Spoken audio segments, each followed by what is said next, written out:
I think that the cosmic and the corporal are often segregated, but I think what ties them together is the communal. Hey everyone, I'm Thais Sky. Welcome to Reclaim, a podcast for women by women on conversations that matter.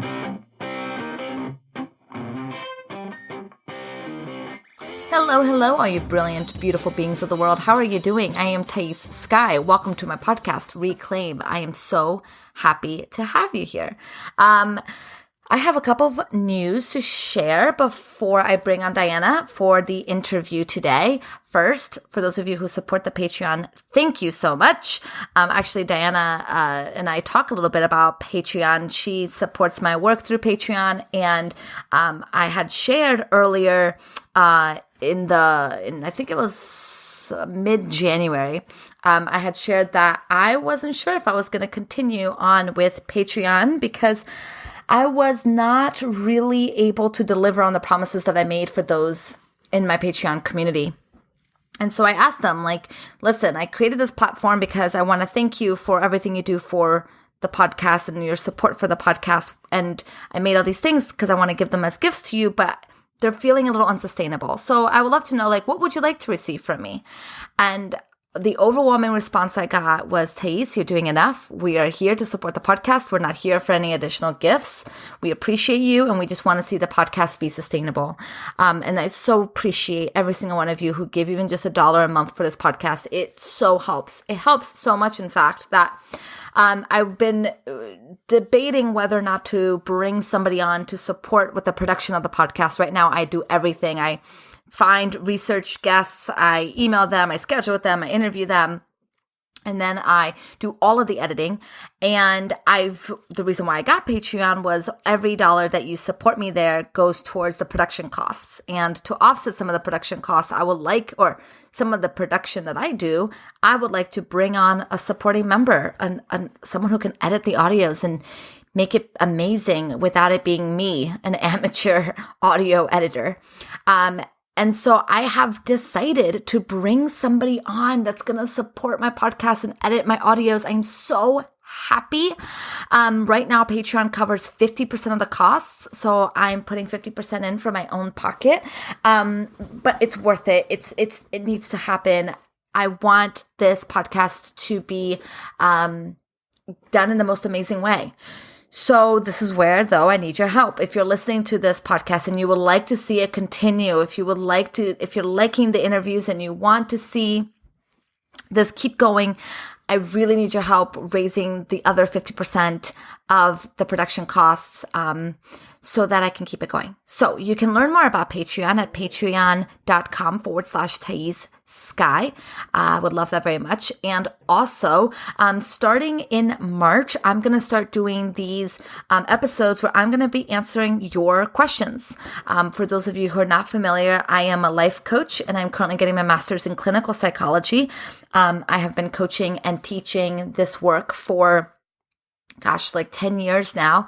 And I very much would love to support you. And I feel like answering your questions here on the podcast not only will support you, of course, but it will support all the other listeners who are feeling the same pain.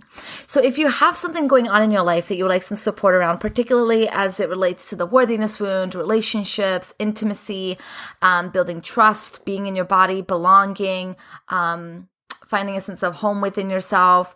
If you have a thing that you would like some support around, please email me at info@thaissky.com. I am collecting all of your questions and I will soon be releasing episodes where I will be answering them. And I hope that will support all of you on your journeys towards your most whole self. Okay, so that's all the announcements that I have. Dyana, let's bring her on. So a little bit about Dyana. I'm actually going to read to you her intro on her website because I like it so much. It says, I'm Dyana and I'm an oracle. I started doing woke up knowing experiences in 2011 when I had a waking vision of being in the bed in an ancient castle with people sitting around my bed wanting to hear a dream I had. Years later, I have dreamt in several countries in languages I didn't speak for seekers, artists, scientists, and humanitarians. I practice an unsupervised oracular tradition that has no formal training. Currently, I have few peers. I believe these things are changing as more of us step out of the quiet and into the light. This is my service. This is my art. This is woke up knowing. And so Dyana calls herself an oracle. And I actually asked at the very beginning of our conversation together about what that means for her and why she's claimed that title for herself. And I think her answer is really beautiful. We also talk about the marrying of social justice and spirituality. We talk about relationships and intimacy. And we talk about taking up space and asking for our needs and how to get messy with one another. And I think the conversation, when I think about it, it feels like a bubbling brook. Like you never quite know where it's going to go, but it feels like a delightful dance of water and rock the entire time. So I hope you enjoyed this interview that I have with Dyana. And as you're listening, I would love for you to be thinking about your own relationships. And what does it mean for you to ask for what you need? And where have you been holding back on asking for what you need and taking up space in that need?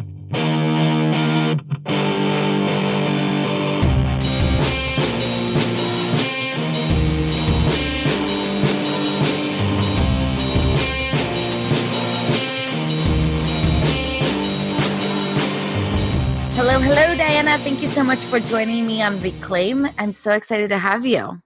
Thank you. I love being a guest. Oh my goodness. I got the highest recommendation for you. I interviewed Tanya and she just would not stop raving about you and how much I must know you. And so I went to your website and I was like sold. I just love, there's a clean energy when I read your work. It just feels like, yeah, this is somebody who knows what the fuck they're doing, knows who they are in the world, and has a really tremendous gift to give. And so it's just such a joy that I now get to have this conversation with you. Thank you. And let's just have a little mutual love fest for Tanya Geisler. I just love her. She's so wonderful. And I was so thrilled that you're here in LA. I am. Yes, I am. So our next meeting should be in person. 100%. Yeah. I've been here for about 3.5 years and I love every minute of it. Me too. I'm very grateful to live here. And you went to Antioch University, which is where I'm getting my master's now. Oh, yes. Right. Oh my gosh. We have to talk about it. I think I had a flashback when I read that in your email. I just went, oh, yeah. Because so many parts of it were so hard. Mm-hmm. And so many parts of it were so deeply wonderful. And in fact, I have an art series that came out of one of my theory classes there, my seminar classes, that I still really enjoy, really love. And in fact, I got to read a couple of the poems on Heidi Rose Robbins' podcast, her astrology podcast. So maybe we can link up to that too if people want to hear my art. Yeah, that sounds great. So for people who may not be familiar with you and your work, tell us a little bit about yourself. Well, I am Black, Indigenous, German, Irish. I work and am grateful to pray on Kiz and Gabrielino land. They were here first, so I like to thank them, and I like to thank my ancestors for all that they contribute to my work. My work is a sort of a pragmatic cosmic work. So people ask me questions. Usually they're existential questions of some kind. And I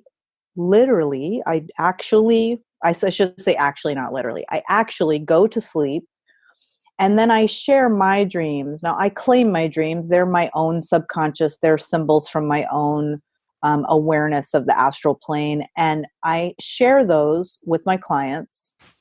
And we use the symbols in those dreams to talk about their questions. So that's when I'm doing sleeping work. When I'm doing waking work, I use this process of years long process of educating my intuition to listen between the lines and to sort of get down into what the real question is. Often we present with not quite the real question. And so it's one of my tools that I use with clients is to get to the real question and then work on that when I'm doing pure waking work, which, for example, my 24-minute sessions are pure waking work. I don't go to sleep in 24 minutes and bring you a dream necessarily. But oftentimes the dreams that I've had during that period of time will inform those short sessions as well. So is that helpful? Is that yeah, what you wanted to know? Okay. yeah, that's very helpful. And I'm curious how you came into this work and claimed the name Oracle, because I feel like that name and this type of work, it's not like someone gives you a permission slip, right? It's not like someone says, okay, you now get to do this work. You really have to claim it for yourself. And I would love to hear a little bit about the journey that it took for you to get here. The way you pose that question is actually quite interesting, and I don't think I've answered this question in this way before. So thank you very much for that. That permission slip piece really jumped out to me, and perhaps that's something that you and I might talk about even offline, because it gave me kind of an energetic buzz that made me want to know more about you and about what you have permission to do. So can we put a pin in that or come back to that, or Absolutely. or even do that on the call maybe, because there's something really strong in that for me. And I would say that there is permission. There is a sort of multi-generational permission, and I think creator, however you identify with what all of the systems around us that amplify our capacity to perform, or amplify our capacity to lead, or amplify our capacity to tell the truth, goes way beyond our will or our insert any mainstream manifestation language here, right? It goes way beyond that.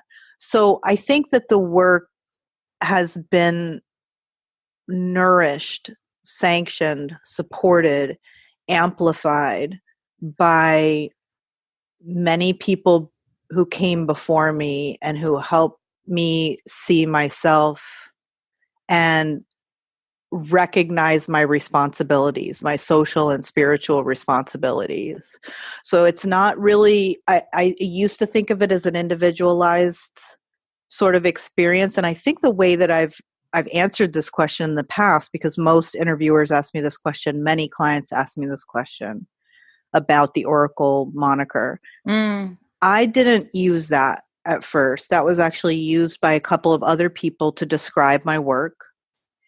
And I was very uncomfortable with it, much like other monikers that people have given me in other states of my being, like instigator or evangelist. I had real problems with both of those names. And the Oracle piece, I felt I understood what they meant when they said it, because it's really sort of the closest cultural reference from millennia ago of people using dreams as ways to support their communities or to help leaders make decisions. So I think it was sort of the closest analogy or the closest metaphor. But I rallied against it because I feel very sensitive about cultural appropriation or about being misunderstood. I didn't want people to think I was using someone else's technology in my work as a divination tool, like oracle cards or something like that. I just didn't want to be misunderstood. But one thing that helped me is I took Oracle and I took the capital O out of Oracle and made it a lowercase o, and identified myself more as in the community of clarifiers, of parsers of cosmic and emotional language, and how to make that into pragmatic tools that we can use to make our lives and our relationships better. But again, I go back to the beginning of this conversation to say, I also want to recognize that this isn't a willful act. So I think that's worth clarifying. Yeah, thank you for sharing that.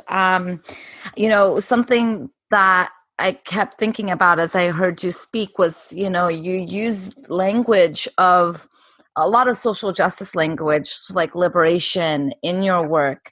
And your work Yeah. is also very, you know, spiritual and connected to something I think bigger and deeper than all of us, you know, can mentally comprehend. And I don't often see people marry those two things, and that's what drew me to your work, was that you are able to hold both. You're able to have one feet on the earth in our human experience, and then one feet, or one foot I should say, in something deeper. And I would love to hear a little bit more about that.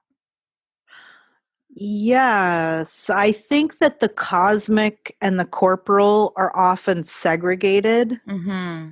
but I think what ties them together is the communal, Mm. right? So I don't really ever think that what I'm doing is isolated from who I am in relationship to my community, to my family, to the people I'm connected with, to my claimed family, to my prayer family. I don't think of it as me doing it. I think of my vessel as a tool. It's a transmitter, and it's transmitting to and from, you know, Mm-hmm.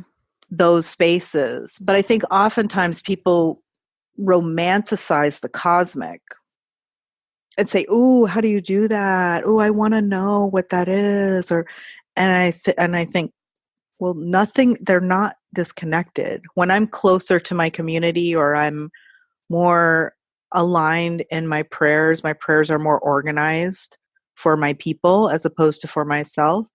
And I'm connecting the communal to the corporal to the cosmic, and they're all talking to each other. That's what my body is here for, I believe. Mm. Yeah, I think that that's so amazing. The concept of these two, what seems to be for so many people segregated, come together through communal, through community, through connection, through relationships. And, you know, I've often seen that the biggest work that I'm invited to do is within the context of relationships. And I would love to hear, you know, your thoughts on, you know, what do you find that people that come to you, or that you found in your own experience, to be challenging for people in relationships to one another? Oh my gosh. Relationships are hard. Yeah. I laugh when I say that, really, because it's just energy leaving my body, not because it's funny. It's actually really rough sometimes. And I Mm-hmm. know that I struggle with relationships. So I can really only speak for myself to say that I I have often in my life felt invited but not totally welcome for myriad reasons, you know, for being an outside child, which is a way. And I'm sorry, I'm blanking on the author who first wrote about that. Mm. I'll find it and I'll let you know.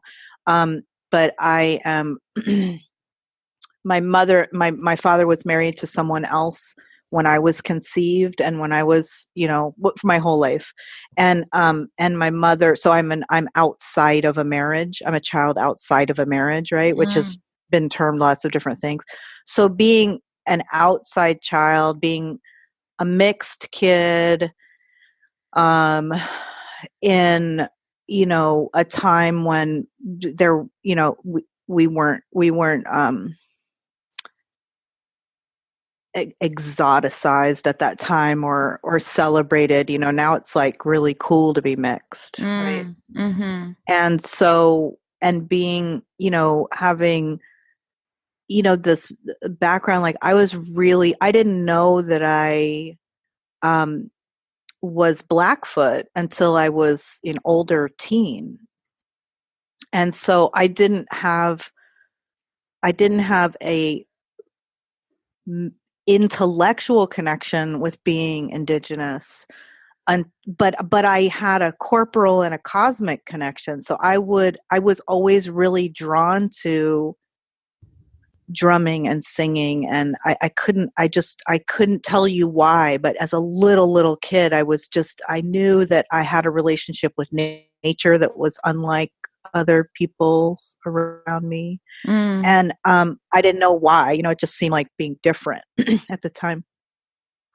So I think that being other really sets a sort of framework for relationships that I can say has really heavily influenced my ability to connect with lots of different people, because oftentimes, I would be claimed by lots of different kinds of people.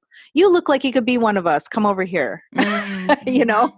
And I think that was a benefit, but it was also, with our, multi-generational culture of systems of oppression, it was also very, very challenging in a lot of ways. So that sort of invited but not always welcome was a flavor that was, not a positive thing for a long time. Mm-hmm. Now, of course, I use it as a tool Mm-hmm. and it gets me in a lot of doors, and I don't really particularly struggle as much with being welcome, but I like getting in the door, and I like having conversations that are not usually had. And that applies to all my relationships too. I think my friends would tell you that I approach relationships in a bit of a different way than a lot of other people do. At least that's what I hear from them. Yeah. I don't know. That was sort of long-winded, but it was kind of an opening to what I think about relationships. And no, I love it. And thank you for sharing a little bit about your childhood and that experience of being a mixed child. I definitely feel like the conversation around what it means to be mixed has evolved so much. And also we carry, our experience of it as a child into our adulthood. And then that kind of informs and becomes who we are in so many ways. how do you identify, Thais? I'm a white Brazilian. Uh-huh. So I am an immigrant. I moved to this country when I was 7. And my family in Brazil are predominantly white. And do you think, see, that brings me back to that earlier little tingle about permission Mm. and what you feel you have permission to do or be here on the planet. Again, that can be a postponed question or a rhetorical question, but it's really up. Like, it really keeps popping back up. Interesting. Well, a lot of my work revolves around talking about the worthiness wound. And so much of that narrative inside of us tells us that we can't pursue what we want because we're inadequate, because we're not enough. And for many of us, myself included, and there's this desire, this tension about wanting other people to give us permission, wanting other people to say, okay, now you get to be who you want to be. Now you get to see the world the way you want it to be. And so much of my work is marrying that self-expression with dealing with this pain within us of not belonging and not being allowed to be who we are on this planet. Well, that makes sense why it's transmitting that way. And it also brings up that the email that I received from you about your Patreon page and about permission seemed to run through there as well. I think you're maybe making some changes or thinking about the way that you are requesting support. And I thought it was very interesting that in that exploration of, I underestimated how much it would take to get support to do this. And then you reflected that back out to us to say, why are you supporting me? Which I found fascinating. Yeah, I've been playing a lot with Patreon and thinking a lot about it these past few months, and thinking about how I want to take up space in that way and how I want to move forward with the podcast, because the podcast is one of my favorite things about what I do. I love having conversations with people like yourself, and how can I be supported in doing this work? How can this be sustainable for me? And how can I use a platform like Patreon to support the podcast sustainability so I don't have to Not that I have to, but so that I don't do ads, which is important for me, to keep this an ad-free space. So yeah, support and expression. And I mean, these are all such amazing nuggets of challenges that come up when we're navigating our worthiness wound and navigating being human in general. Right. Yeah. And something that we talked about before we started recording that I'm really excited to get into is something that you shared around what's been coming up for you. A theme that you've been exploring and playing with is how we show up in relationships in terms of lying and being truthful and being in integrity. And I would love to hear more about what's been coming up for you. Yeah. And let's tie it into the worthiness, because I think when I'm thinking as you're talking, I'm thinking, but I'm also trying to stay with this information that's sort of coming in the subtext of what you're saying about who you are and what you Thais are allowed to have and allowed to be. And so I think a little bit about watching people have online relationships and this sort of sanctioned external processing of disappointment and grief in relationships. So when somebody has an experience with someone and then they, now people are like naming it and being like, this person wronged me and I'm going to say their name, and and how much I think that's about having a communal space to talk about relationships.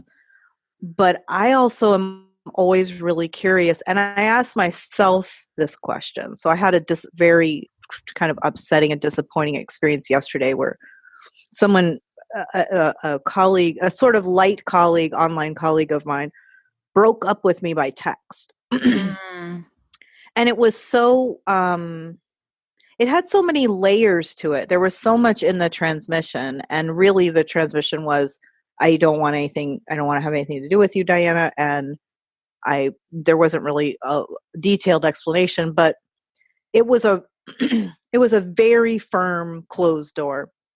And their only reaction was either no reaction or I acknowledge your boundary, which I said, I acknowledge your boundary, and didn't pursue it. But I thought about the times where I really insisted that there be a process, or insisted that I know what was happening at all times in relationships, or that I could possibly know what was going on at all times. And I was always wrong, and I was never satisfied by that process. So a few years ago, I kind of stopped pressing the process. And what I would do is I would look at myself for a moment when I started to feel a little scratchy in relation to someone else, or even in relation to a bureaucracy, for example. I teach at a local community college. I'd have these moments where I was like really bristling, really, my friend Eric Kieser says really scratchy about something. And I would say, so I would ask myself, Dyana, how is your relationship to yourself as a teacher? How is that, first and foremost? How are you relating to yourself in this identity? How are you as a friend to yourself when you're having these high expectations of your friends around you? I need you to respond to me. I need you to be there when you say you're going to be there. Well, how often am I inconsistent and flaky on something? Let me look at that a little more carefully. Let me look at whether I'm fed.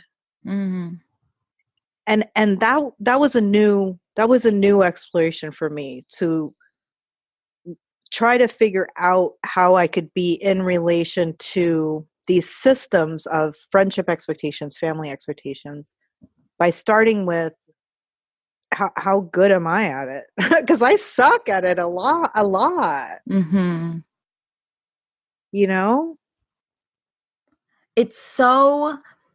It's such a powerful inquiry that I've also been doing, because it's so easy. I call it staying in your experience. It's so easy to go into, what the other person is doing.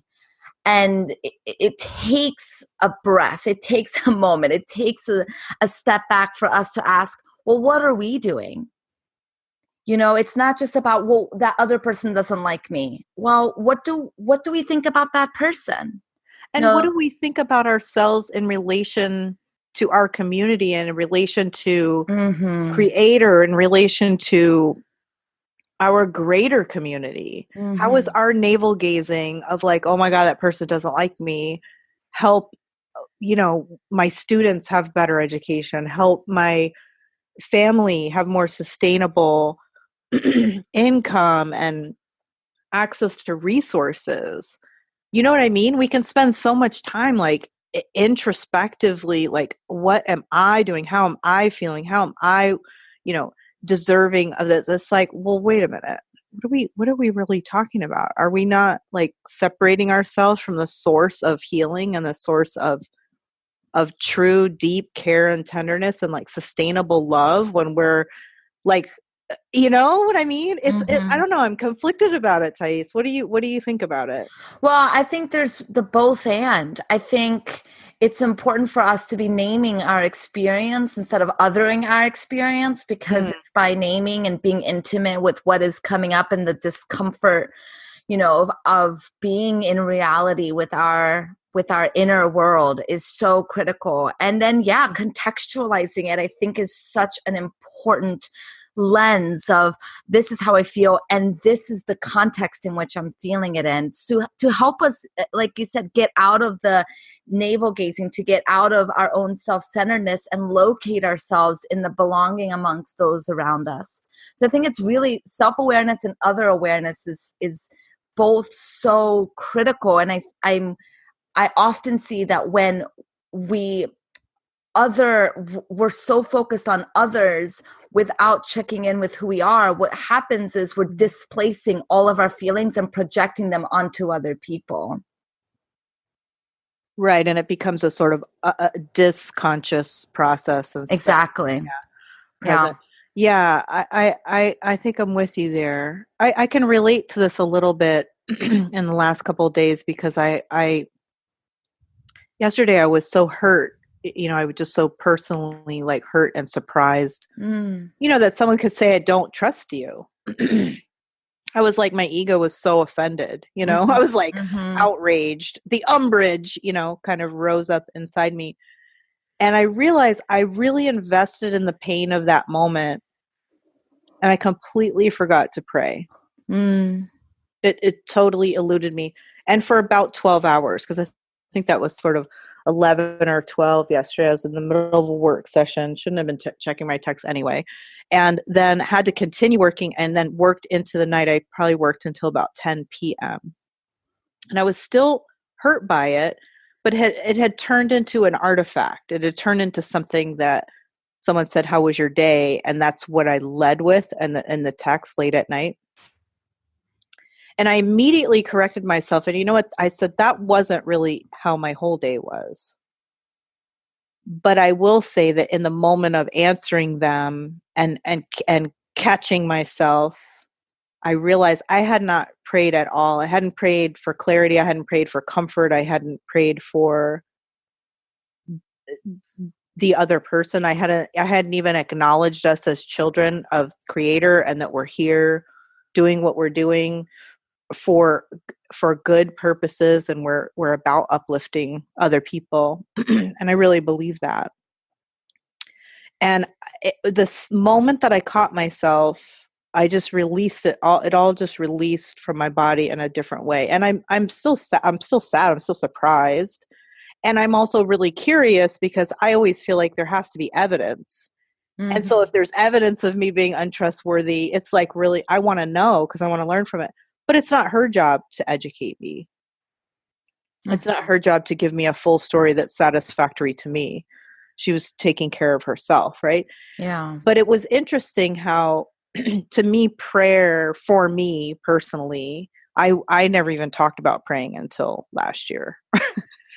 Because praying was something that I think other people would say to me, I'm going to pray for you, as a signal that I was broken or as a signal that there was something wrong, and that they would use their faith on behalf of me because I was such a heathen and I was going down such a wrong path, right?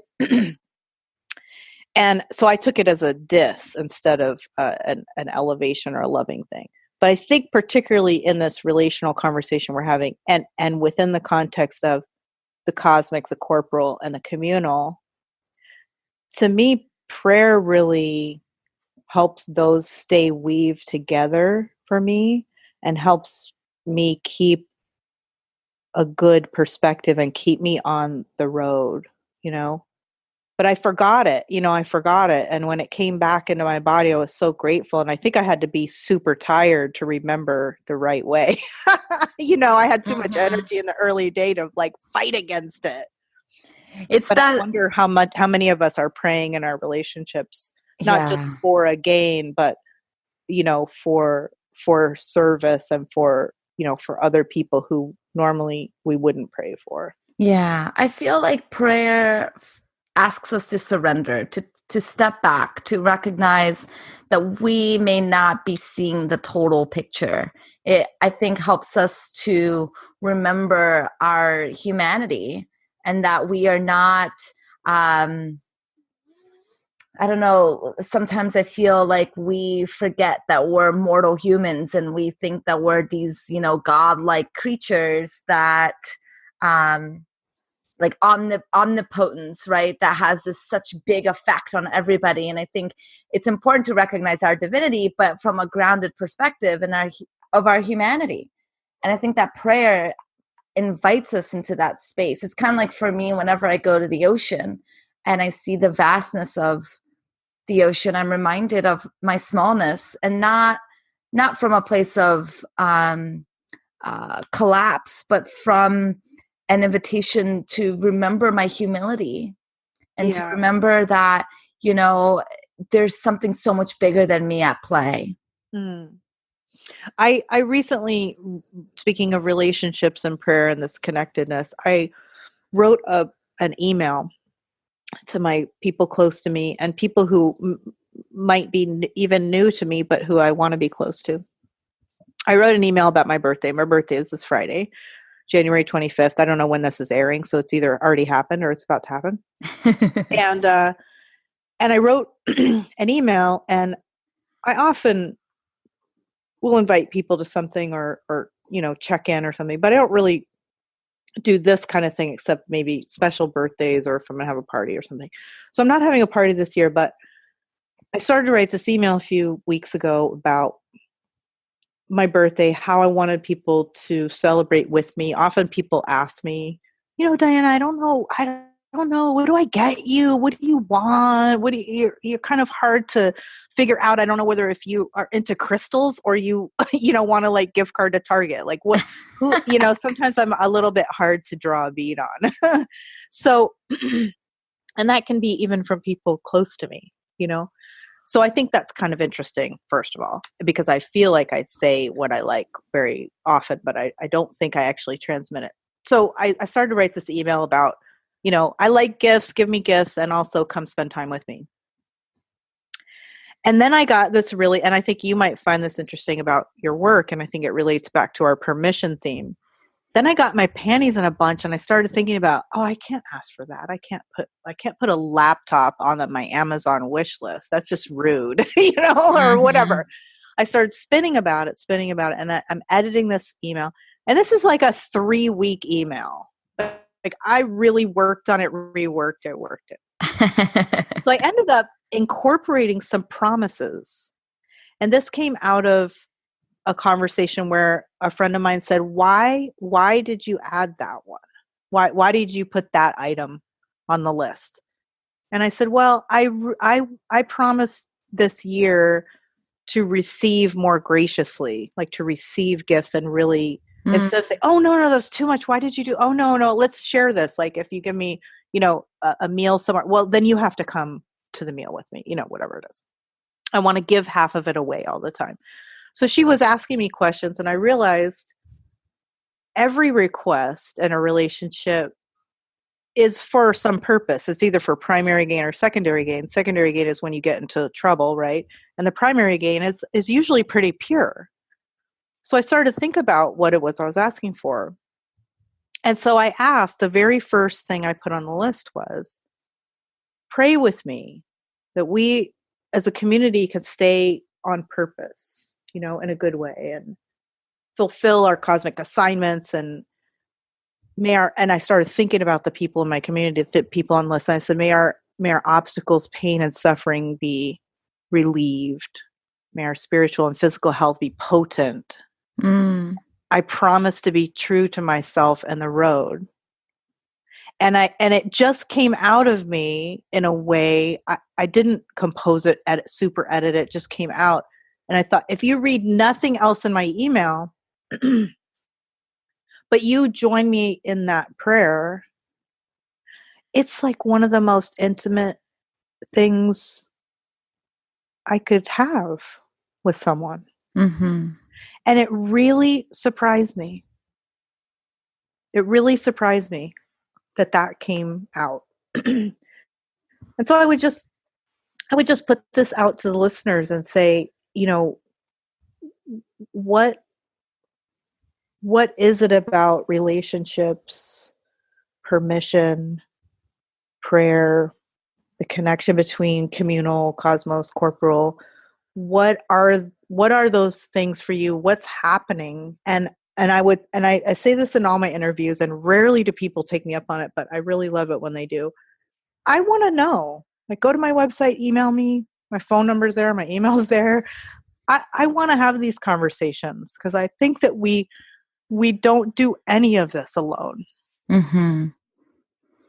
Yeah. Thank you for letting me go there. Yeah, no, thank you for going there. I think that, there's a lot that can come up when it comes to asking for what we want, not just in the asking, but in the receiving. And I think that can be really hard for a lot of us, particularly if we were taught that, receiving means that you're lazy and that you should be getting things on your own, and that,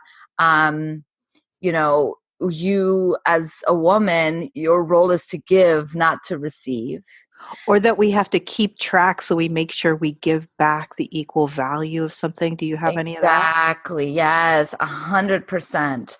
It's like when somebody gives you a Christmas present or a birthday present and you didn't give them one. And so then you immediately go into the fuck. Now I have to go buy this person a Christmas present, even though it's out of my budget that I planned out for this year, because I can't let them give me a present without giving them a present back. You know what I mean? It's like or I don't even think of them that way. Yes. What does that mean about mutuality? Mm-hmm. What is inherent in permission that has to do with mutuality and shared power, and how we look at how we're using our time and what matters, and what we, what I express in my birthday email is, I want something. It's my birthday, and I want something. This is when I can ask for something. My birthday. I want something. Mm-hmm. And even that is problematic. Oh, and even just taking up space for your birthday is seen as like your birthday shouldn't be a big deal. You're supposed to grow out of having a birthday mean something exciting. Right? Like after you've reached a certain age, like you're not supposed to be celebrating a birthday anymore. You're not really supposed to tell people. You're not supposed to to be taking up space in this way. That, it makes me so sad that that's even possible out there, but I know it's true. I'm going to be 50. I'm so excited to be 50. I always wanted to be 50 from the time I was a little kid. Because all the women in my life who were 50, like when I was like, whatever, 8, 10, they were amazing. They had power. They told good stories. They didn't give a shit what anybody thought about them. They smoked cigarettes and shot the shit and played cards, and like they were free in a way. Yeah. And they had gray hair. I always wanted gray hair. Now I have this beautiful gray hair I'm so proud of. I'm like into it, So if anybody feels conflicted about celebrating their birthday, just come hang out with me on your birthday. It'll be fun. Well, happy birthday if I don't get to say it to you on your actual birthday. You better, now that I've told you. I know. I'm turning 30 this year. Hey! So I've been thinking a lot about age and birthdays, and, again, I really think it has to do with this concept from our culture that we're not supposed to be taking a space in ways that make us feel narcissistic. Like this idea of being narcissistic is seen as like the worst thing ever. But the shadow of that, by pushing that away, what we're really doing is actually cultivating narcissism. Because, if the quality of narcissism is that really like you have to get your own needs met, you have to meet your needs.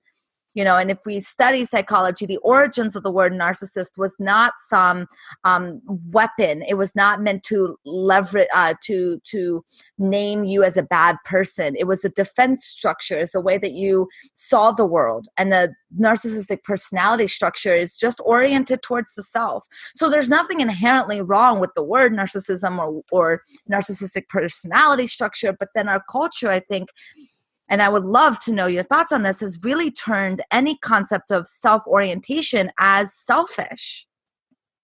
Well, except that we have huge billion-dollar industries that are That's about exactly amplifying. Yes, and that's the shadow, right? Don't you think? Like that's the. I don't know.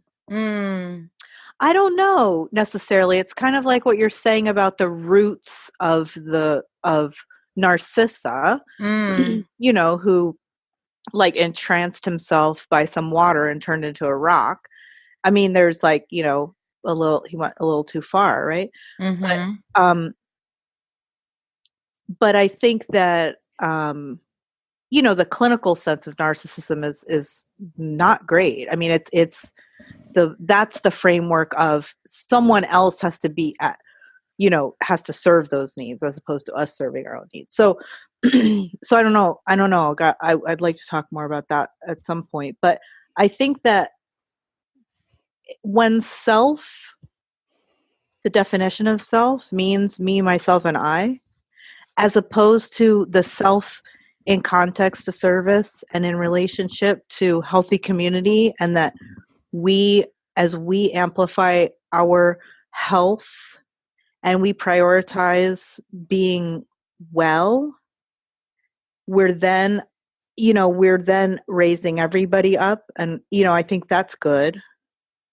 That's good. But I think there's a lot of, I'm not happy, so I'm leaving and you can't be happy either. I think there's a lot of stuff that's really embedded in these systems of oppression, both systemic and individual, that are really problematic, that are highly ego driven and about my satisfaction, and on the necks of others. So I think it's problematic, but I think it needs to be talked about, and I think we need to find language so we can make sense of ourselves and not immediately jump to like we're problematic if we have needs. Exactly. For sure. Exactly. Yeah. So maybe we have another conversation, Thais, and we keep going. Sounds good. Because I know we need to wrap up. Yeah. Sounds good. Well, do you have any final thoughts before we end this conversation? When are we airing?